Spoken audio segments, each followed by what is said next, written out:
మన ప్రియతమ నాయకురాలు ఎమ్మెల్సీ కవితక్క గారి పుట్టినరోజు దర్పల్లి మండలంలో కేక్ కట్ చేయడం జరిగింది. దర్పల్లి మండల ప్రజలందరికీ మరి దర్పల్లి గ్రామ ప్రజలందరికీ నా యొక్క నమస్కారములు. ఇసుంటి పుట్టినరోజులు ఎన్నో జరుపుకోవాలని కోరుకుంటున్నాను. జై హింద్, జై తెలంగాణ. జై తెలంగాణ. ఈరోజు మా ప్రియతమ నాయకురాలు కవితక్క పుట్టినరోజు 47వ జన్మదిన సందర్భంగా దర్పల్లి మండలంలో మా ఎంపీపీ గారి ఆధ్వర్యంలో బ్రహ్మాండంగా నిర్వహించడం జరిగింది. అదేవిధంగా మనకు ఆడపడుచులకు కవితక్క ఎన్నో ఎనలేని సేవలు చేసింది. మా మహిళా రిజర్వేషన్ కానీ, మనకు మహిళా బిల్లు కానీ, మహిళా బిల్లు పెట్టడం కోసం కవితక్క ఢిల్లీ నుంచి గల్లీ దాకా ఉద్యమం చేయడం జరిగింది. ఇలాంటి ఆడపడుచులు ఉన్నటువంటి రాష్ట్రంలో ఆడపడుచులకు అక్క అంటే నేను ఉన్నటువంటి నాయకురాలు ఉన్నది. అక్క అంటే నేనున్నటువంటి నాయకురాలు.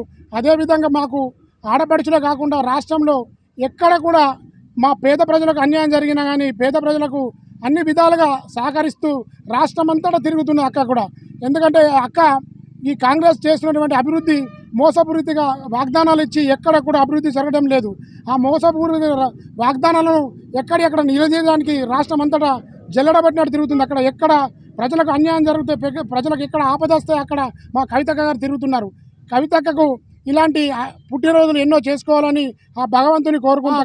కవితక్క గారు బీడీ కార్మికులకు రాష్ట్ర వ్యాప్తంగా ఎనలేని సేవలు చేసింది. ఎందుకంటే నా అక్క చెల్లెళ్ళు బీడీ చేస్తే ఎంత కూడా వస్తలేదు. ఎందుకంటే ఆకేస్తే తంబాకేస్తలేదు, తంబాకేస్తే ఆకేస్తలేని చూసి అలాంటి వాళ్ళకు ఒక పెన్షన్ ఇద్దామనే ఉద్దేశంతో అక్క కవితక్క గారు పెన్షన్ కూడా రాష్ట్ర ప్రజలకు బీడీ పెన్షన్ ఇవ్వడం చాలా కవితక్క గారు చేయడం వల్లనే, కృషి చేయడం వల్లనే బీడీ పెన్షన్ రావడం జరిగింది.